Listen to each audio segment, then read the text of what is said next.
Test कभी राहुल गांधी लिखेंगे या नहीं लिखेंगे? आप लोगों का इसी तरह से साथ रहा, आप कह रहे हैं कि कल उनका टेस्ट नहीं है, क्यों नहीं है टेस्ट? भाई जो 3 सर मैं परखूंगी ना एक नागरिक के रूप में कि मुझे कौन चाहिए अगले चुनाव में। अंजना जी, जो व्यक्ति 3 बार लोकसभा का चुनाव जीत के आता है, निरंतर और लगातार लोगों के कटघरे में जाता है, लोगों की कचहरी में जाता है, क्या आप उसको टेस्ट नहीं मानते हैं? कोई राहुल गांधी कल तो सांसद नहीं बने हैं। राहुल गांधी 2004 में जीत के आए, 2009 में जीत के आए, 2014 में जीत के आए, तो ये कहना कि वो अपने आप को लोकतंत्र की कसौटी में नहीं करते। 10 सांसद आपके गिना सकती हूँ जो शायद उनसे भी ज्यादा 5-6 बार जीत कर आए हो, जिनकी काबिलियत पर कोई सवाल खड़ा नहीं कर सकता, लेकिन यही तो वो बार बार घेरते हैं ना कि गांधी परिवार और गांधी परिवार के इर्द गिर्द ही उन्हीं की बपौती रह गई इस पार्टी पर। अंजना जी, जो परिवारवाद की बात करते हैं उनको अपने गिरेबान में भी झांकना चाहिए। वो तो मुझे पता है, जेल से झांकना चाहिए। परिवार नहीं गिनाना चाहता, अब मैं धूमल परिवार नहीं गिनाना चाहता, जो इनके सहयोगी हैं उनके परिवार नहीं गिनाना चाहता, तो अगर मैं परिवार गिनाना शुरू करूं, मैं रमन सिंह का परिवार नहीं गिनाना चाहता, तो इसलिए जो लोग दूसरों पर आरोप लगाते हैं उनको अपने गिरेबान में झांक के देखना चाहिए। आपको कौन रोका? इस बीच आप लोग हाथ उठाइए, इसके बाद मैं सवाल लूंगी। मैंने लिख लिया है सब कुछ, और ये कल से 2 चीजें बहुत चल रही हैं। एक तो सोनिया गांधी जी ने कहा है कि मेरे पास आंकड़े हैं। बंधुओं, मैं आपसे पूछना चाहता हूं, मैं नहीं जानता, मैं तो बड़ा सम्मान करता हूं सोनिया जी का, ये आंकड़े कहां छुपा के रखे हुए हैं? मंगल ग्रह में, चांद में, तिजोरी में, कहां है ये आंकड़े? कब निकलेंगे ये आंकड़े? दूसरी बड़ी बात है सर, मैं ये दूध का वाकई आप हरा देंगे, मोदी की सरकार गिर जाएगी प्रधानमंत्री की। मैं मनीष भाई, अंग्रेजी का एक कहावत है कि politics is the preponderance of probability. कल देखिएगा कितने क्या होता है, कल देखिएगा ना क्या होता है। देखिए, मैं एक बात बता दूं, कल कोई गिरेगा तो उसका नाम है विपक्ष। कोई गिरेगा ना, और बुरी तरह गिरेगा।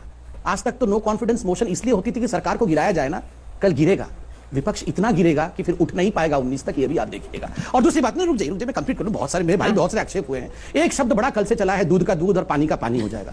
मैं आपको बता रहा हूं, कल पनीर बनेगा, आप देखिएगा। दूध का दूध और पानी का पानी तो अलग है। जिस प्रकार से पनीर बनने वाला है वो कल आप देखिएगा किस प्रकार। कोई कहीं छुप रहा होगा विपक्ष से, कोई कहीं छुप रहा होगा, क्योंकि अभी तक ये जो महागठबंधन की बात आप कर रही हैं, ये बहुत दूर की कौड़ी है, ये कहीं भी अभी आने वाला नहीं है। तीसरी बात है, आपने परिवार के विषय में हम पे आक्षेप किया, मनीष जी ने किया कि परिवार हम अपने गरिबान में झांक के देखें। मैं बताता हूं परिवारवाद क्या होता है। परिवारवाद होता है जब भविष्य के प्रधानमंत्री और भविष्य के पार्टी के अध्यक्ष पालने में अवतरित होते हैं, इसको परिवारवाद कहते हैं। मैं स्पष्ट रूप से बता रहा हूं, जिस दिन राहुल जी का जन्म हुआ था उस दिन खुद सारे कांग्रेसी ओम जय राहुल सहरे अपने आप ही गाना शुरू कर दिए, क्योंकि जानते हैं ये भविष्य के ही पार्टी के अध्यक्ष हैं। मैं आपसे पूछता हूं, और अमित भाई शाह जो हमारे पार्टी के वर्तमान अध्यक्ष हैं, वो हर बार कहते हैं, कोई भी बता सकता है क्या, इंक्लूडिंग अमित भाई शाह, की अमित भाई शाह जी के पश्चात हमारे पार्टी का अध्यक्ष कौन होगा? कोई बता सकता है क्या? हमारे पार्टी के ना तो प्रधानमंत्री बता सकते हैं और ना ही पार्टी के प्रेसिडेंट बता सकते हैं। यह होता है जनतांत्रिक तरीका, यह होता है लोकतांत्रिक तरीका, यह फर्क है दोनों में। मैं आप सवाल पूछ लीजिए, फिर जवाब दीजिए। ठीक है जी, मैं मनीष तिवारी जी से पूछना चाहता हूं कि कांग्रेस सबसे बड़ी सेक्युलरिस्ट पार्टी बनती है इंडिया की, लेकिन क्या मुस्लिम महिलाओं को उनके सेक्युलरिज्म का फायदा मिलेगा? क्या निकाह हलाला और बहुविवाह पे वो कुछ कल अपना क्लियर स्टैंड करेंगे पार्लियामेंट में, डिबेट में?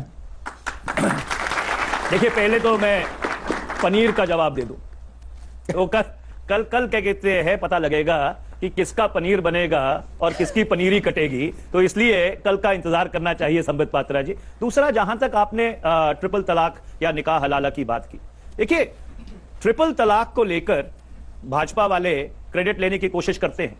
उच्चतम न्यायालय में ये थोड़ी गए थे, उच्चतम न्यायालय में तो वो मुसलमान महिलाएं गई थी, इनके वकीलों ने वकालत थोड़ी की थी। अच्छा। सरकार तो क्या कहते हैं, स्टैंड लेने के लिए तैयार नहीं थी, हम लोगों ने वकालत की थी मुसलमान महिलाओं की उच्चतम न्यायालय में। और तीसरी बात मैं कहना चाहता हूं कि जहां तक उस कानून का सवाल है, ये संबित,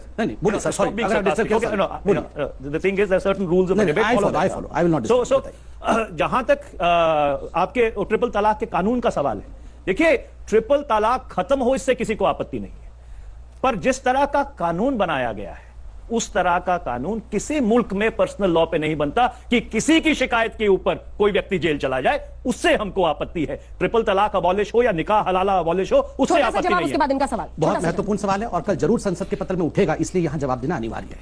मनीष भाई ने कहा इसमें हमारा क्या है, वो तो महिलाएं बेचारी गई थी कोर्ट के सामने, तो हमने क्या कर दिया, और बोल रहे थे कि हमने डिफेंड किया महिलाओं को। मैं बताता हूं बंधुओं, आप यहां नौजवान लोग बैठे हुए हैं, शाहबानों से शायरा बानों तक का सफर हिंदुस्तान के इतिहास में दर्ज होगा।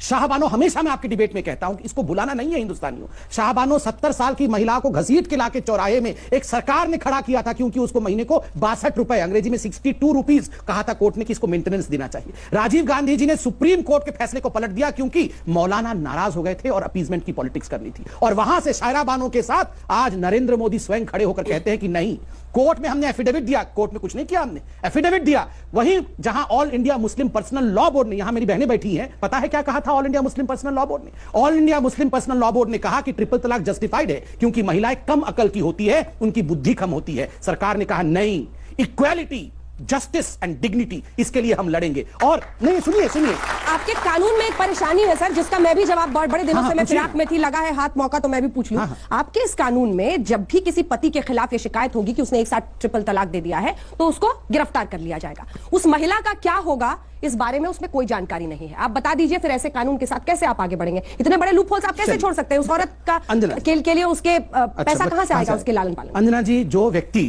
दरिंदगी करके उस महिला को तलाक तलाक तलाक कह के धक्के देके घर से बाहर निकाल दिया था, आप ये पूछ रही हैं कि वो आदमी जेल चला जाएगा, तो इस महिला का क्या होगा? नहीं, आपको एक उसके लिए डिवाइस करना पड़ेगा मैकेनिज्म। मैं बता रहा हूं, वुमेन एम्पावरमेंट नहीं होगा ना फिर। मैं बता रहा हूं, कहीं आप उसको चौराहे पर ना पहुंचा दें। देखिए, अगर एक हिंदू महिला भी डोमेस्टिक वायलेंस के लिए कंप्लेन करती है, डाउरी के लिए कंप्लेन करती है, तो उसका पति भी जेल ही जाता है, कोई उसको पूजा आरती नहीं की जाती है। उस महिला का क्या होता है?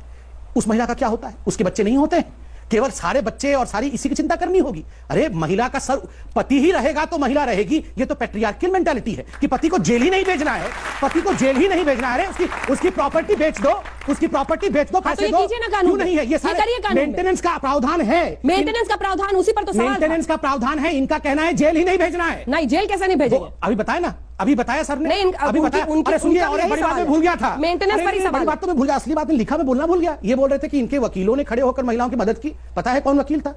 कपिल सिब्बल। और कपिल सिब्बल जी ने क्या मदद की थी? कपिल सिब्बल जी ने कोर्ट में कहा था, मिलॉर्ड, ट्रिपल तलाक हटाना मत, क्योंकि ट्रिपल तलाक जैसा है, भगवान राम पे विश्वास वैसा है, जैसे भगवान राम है वैसा ट्रिपल तलाक। याद है हमने डिबेट किया था 6 बजे उसके अंदर। मैं इनका जवाब दे दूं, 1 मिनट। इन्होंने आपके कहा कि सरकार ने हलफनामा दायर किया, वो हलफनामा पढ़ने लायक है। उस हलफनामे में सरकार ने लिखा था कि हमें इस मुद्दे के ऊपर कुछ नहीं कहना, उच्चतम न्यायालय जो फैसला कर देगा वो फैसला हमको मंजूर है।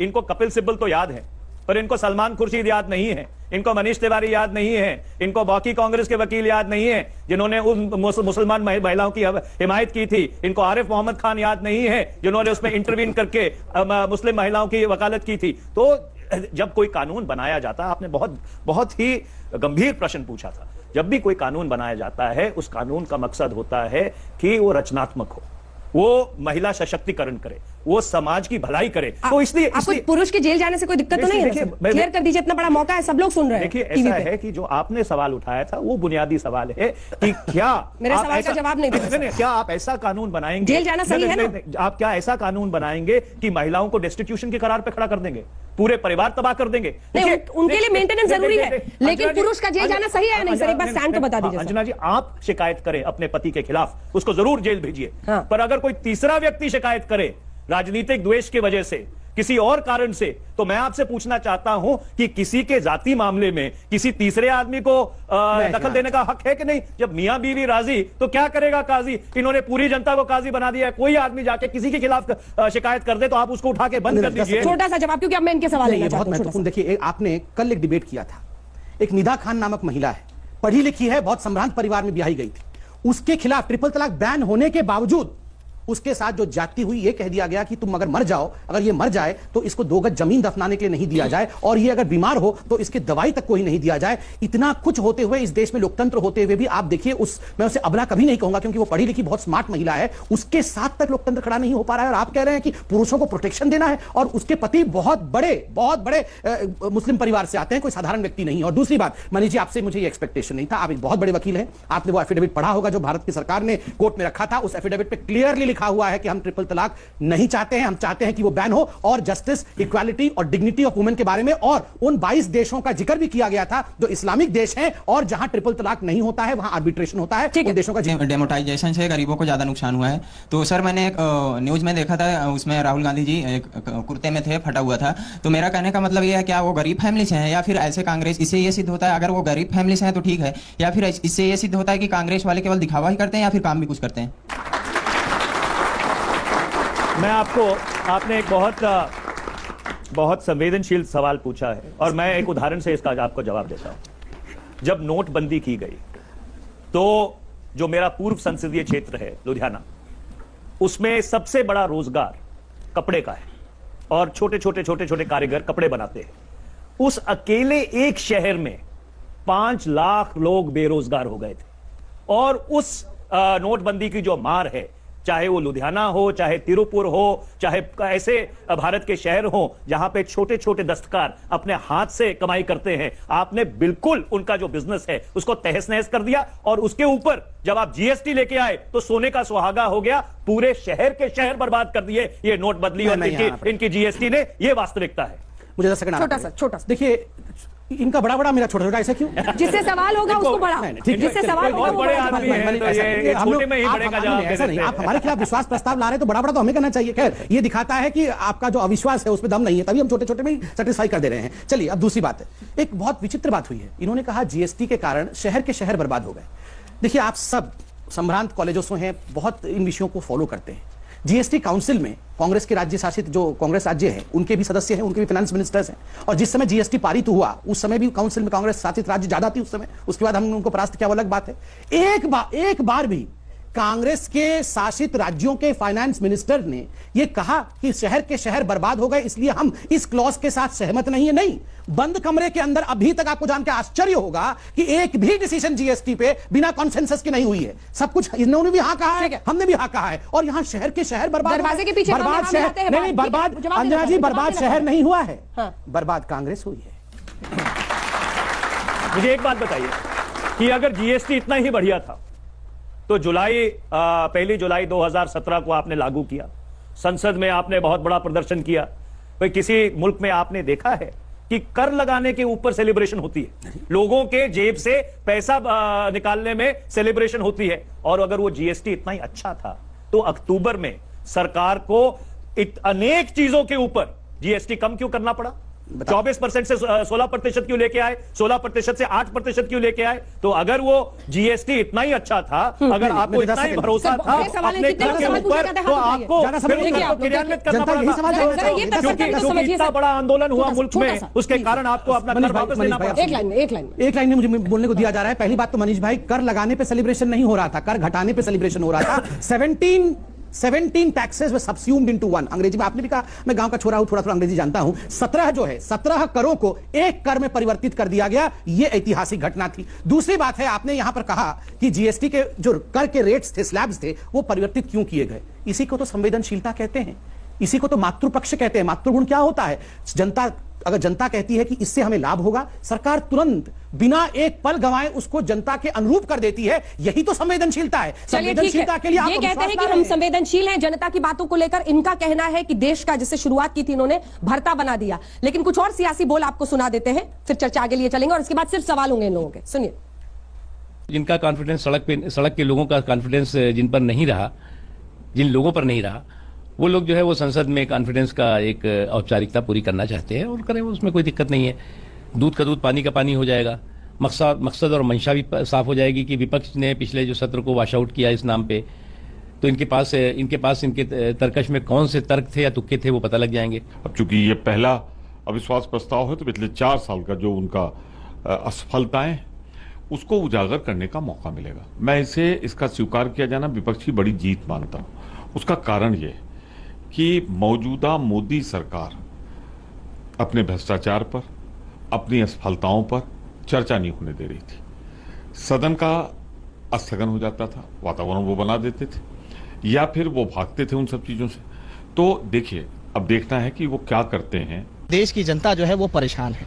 अच्छे दिन का वादा किया था, एक आप बता दो कौन सा ऐसा काम इन्होंने किया है जो आम नागरिकों के लिए इन्होंने अच्छे दिन लाने का काम किया हो। किसान त्रस्त है, मजदूर मर रहा है, नौजवान बेरोजगार घूम रहे हैं, शिक्षा जो है वो पूरी तरीके से बर्बाद हो गया। तो ये तो पूंजीपतियों की सरकार है, आम जनता का तो कोई काम नहीं हुआ।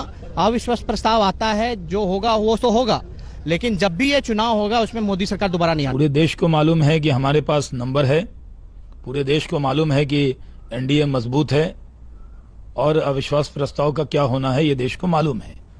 लेकिन हंगामा बर्पा करने के लिए बहुत बार ये डिमांड होती थी तो स्वीकार हुआ है। देश के लोगों का विश्वास नरेंद्र मोदी जी पर है और विपक्ष के नेताओं का अविश्वास नरेंद्र मोदी जी पर बनाकर वो अविश्वास प्रस्ताव लाए।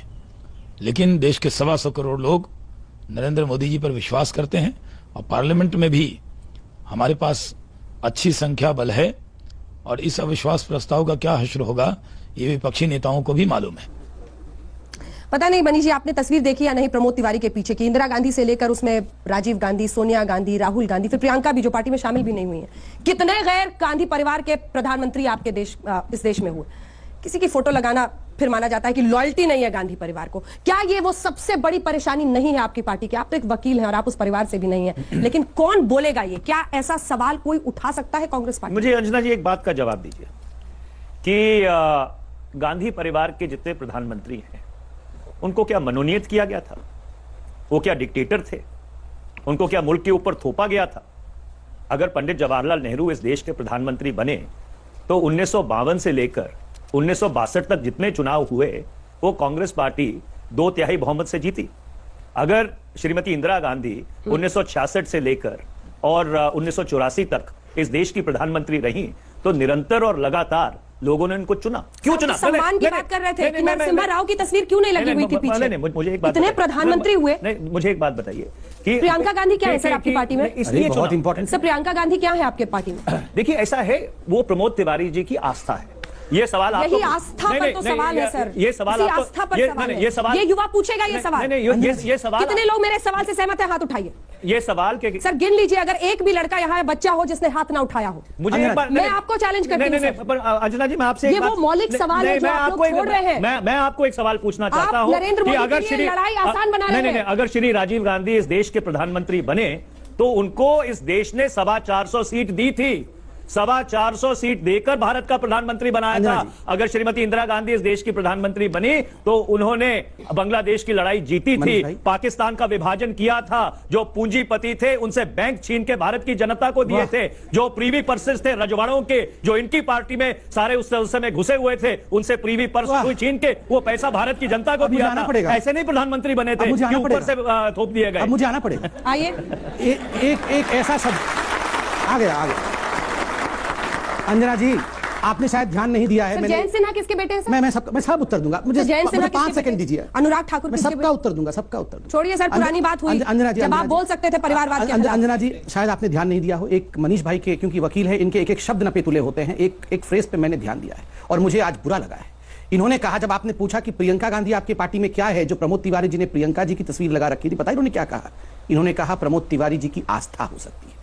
प्रियंका गांधी जी कांग्रेस के दिग्गज नेता की आस्था हो सकती है, यह छोटा विषय नहीं। और जिस प्रकार से इन्होंने कहा कि इंदिरा जी ने देश को एक कर दिया, नेहरू जी ने देश बना दिया, केवल ब्रह्मा विष्णु महेश इन तीनों को गांधी परिवार का बताया नहीं है, क्योंकि ये हिंदुइज्म को लाइक नहीं करते हैं। हाँ, हम मुसलमानों की पार्टी है। अगर ये हिंदू वाली पार्टी होती तो कहते कि ब्रह्मा विष्णु महेश भी गांधी परिवार से ही थे। आप किसकी पार्टी है सर? हम हिंदुस्तान की पार्टी है और ये मुसलमान पार्टी है। देखिए अंजना जी इसका जवाब देना बिल्कुल जरूरी है। इन्होंने बहुत एक गंभीर बात की, आस्था का प्रश्न है। अब इनकी पार्टी के जो मंत्री हैं उनकी आस्था उन लोगों में है जो लोगों की हत्या करते हैं, जो कचहरी से कन्विक्टेड हैं, उनके गले में जाके माला डालते हैं। इनकी आस्था उन लोगों में है जो संगीन जुर्मों के लिए अक्यूज्ड हैं, उनके घर जाके रोते हैं। तो इसलिए जब आप आस्था की बात करो तो जिन लोगों में आपकी आस्था है जरा उनके बारे में भी एक बार सोच लिया करो। तो इसलिए आप फिर आइएगा। बिल्कुल स्पीकर महोदय, आई एम नॉट यील्डिंग। अभी मैं यील्ड नहीं कर रहा हूं जल्दी। और सबसे बड़ा विषय है, इन्होंने कहा कि हमारी पार्टी के मंत्री का आस्था उस पर है जिन्होंने उसको माला पहना दिया। इतने वर्षों तक 84 में दंगे हुए, सिखों के गले में टायर डाल के जलाया गया, एक व्यक्ति जेल गया, जगदीश टाइटलर, और दिल्ली के वो नेता जिन्होंने टायर डाल डाल के जलाया था, ये एमपी पे एमपी बनते गए। जिस व्यक्ति ने कहा था, जब उनसे पूछा गया था 3000 सिख कत्लेआम हो गया है, तो उन्होंने मुस्कुराते हुए कहा था कि बड़ा पेड़ गिरता है तो धरती हिलती है, वो आज इनकी आस्था है। और आप फूलमाला और जयंत सिन्हा पे सवाल पूछते हैं। 3000 सिखों की जिंदगी की कोई औकात नहीं है। और खुद राहुल गांधी जी के पिता श्री राजीव गांधी जी ने कहा था, मैं आदर से कहता हूं, वो आज दुनिया में नहीं है, कहा था कि नहीं कि जब बड़ा पेड़ गिरता है तो धरती थोड़ी सी हिलती है। अरे 3000 सिख थोड़ी सी धरती हिलने के बराबर है। रक्त रंजित है ये हाथ, और आप आज लिंचिंग और आप आज आस्था की बात कर रहे हैं। मैं 1 मिनट अंजना जी इसका जवाब दे दूं। पूछना चाहता हूं कि जो लोग हमारे ऊपर एक मिनट जवाब सुन लीजिए। जो लोग हमारे ऊपर हस्तक्षेप करते हैं, मैं उनसे पूछना चाहता हूं, इस देश के उच्चतम न्यायालय ने उस मुख्यमंत्री के बारे में क्या कहा था जिस मुख्यमंत्री के राज में 10,000 लोगों का कत्लेआम किया गया? उस उच्चतम न्यायालय ने कहा था, while the Neros of Rome were fiddling, while the Neros of Gujarat were fiddling, the state was burning. मैं इनसे पूछना चाहता हूं कि वो लोग कौन थे जिन्होंने एक ऐसा व्यक्ति जो आदिवासियों में घूम घूम कर उनको पढ़ाने का काम करता था, उसको और उसके बच्चों को जिंदा जला दिया? वो कौन लोग थे? किस विचारधारा से वो संबंध रखते थे? और मैं एक बात और पूछना चाहता हूं, वो कौन है जिन्होंने स्वामी अग्निवेश की पगड़ी उछाली है?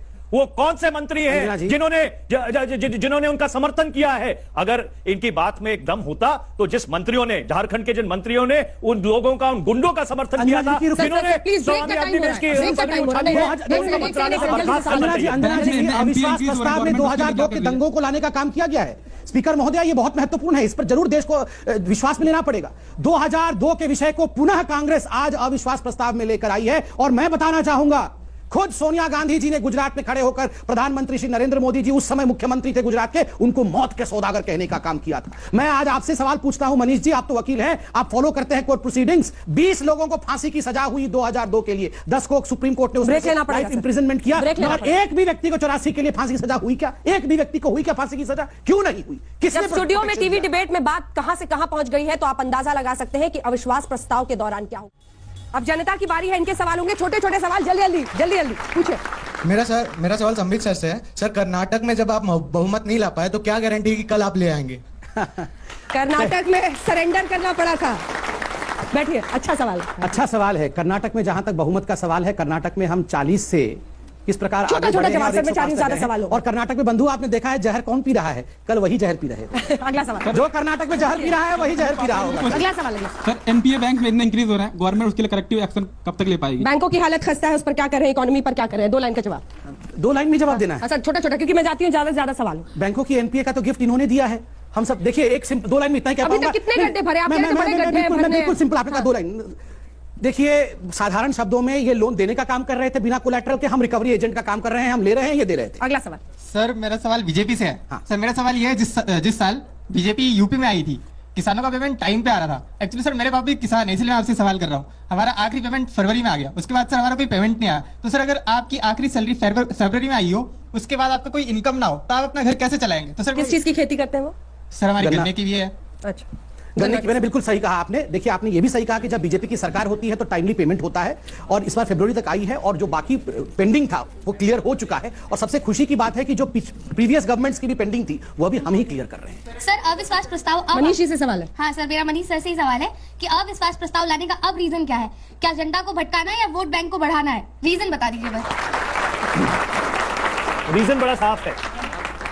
एक उर्दू का शेर है और इन पे ऊपर लागू होता है। पिछले 50 महीने की कहानी कहता है कि अमन बेच डाला, चमन बेच डाला, अमन बेच डाला, चमन बेच डाला, देश की हिफाजत करेंगे ये क्या? इन्होंने शहीदों का कफन बेच डाला। वो लड़का वहां बैठा है, वो पूछ रहा था कि भाई इस देश को हिंदू मुसलमान में क्यों बांटा जा रहा है, इस देश को समुदायों में क्यों बांटा जा रहा है, इस देश में सांप्रदायिकता क्यों फैलाई जा रही है, इस देश में नौकरियों के ऊपर चर्चा क्यों नहीं होती, इस देश में अर्थव्यवस्था के ऊपर चर्चा क्यों नहीं होती? कर रहे हैं सर? कभी हिंदू पाकिस्तान, कभी अमन बेच रहे हैं, चमन बेच रहे हैं, देश बेच रहे हैं, और क्या? मुझे एक बात बताइए, भोजन दे रहे हैं ना वो, अंजना एजेंडा वो चला रहे हैं। अंजना जी, आपको शशि थरूर तो दिखता है, पर आपको वो लोग नहीं दिखते हैं जो रोज जाकर वो लोग जो बर्बरता से लोगों की हत्या करते हैं उनके गले में मालाएं डालते हैं। आज जवाबदारी विपक्ष की नहीं है, आज जवाबदारी सरकार की है। आज सरकार कटघरे में है कि पिछले 50 महीनों में जो इन्होंने वायदे किए थे, जो शेख चिल्ली के बड़े बड़े ख्याली पुलाव दिखाए थे देश को, उनका हिसाब कल अविश्वास प्रस्ताव में सरकार। मैं एक निवेदन करता हूं, मनीष भाई जरूर इसको सीडब्ल्यूसी तक पहुंचाएंगे कि कम से कम बेचने जैसे शब्द का प्रयोग शेरो शायरी और सपने में भी कांग्रेस पार्टी नहीं करे। अमन बेच डाला, चमन बेच डाला, अरे देश बेचने वालों, ये अमन चमन क्या चीज होती है? नहीं, मैं पूछ रहा हूं देश बेचने वालों, ये अमन चमन किस चिड़िया की नाम है बताइए? 12 से 14 लाख करोड़ आज ही चिदम्बरम जी गए हैं, चार्जशीट हो गया है और इंस्टॉलमेंट में बाहर है चिदम्बरम साहब। हर महीने कोर्ट बोलती जाओ 15 दिन तक छोड़ दिया, फिर बोलते यार चलो छोड़ 15 दिन के बाद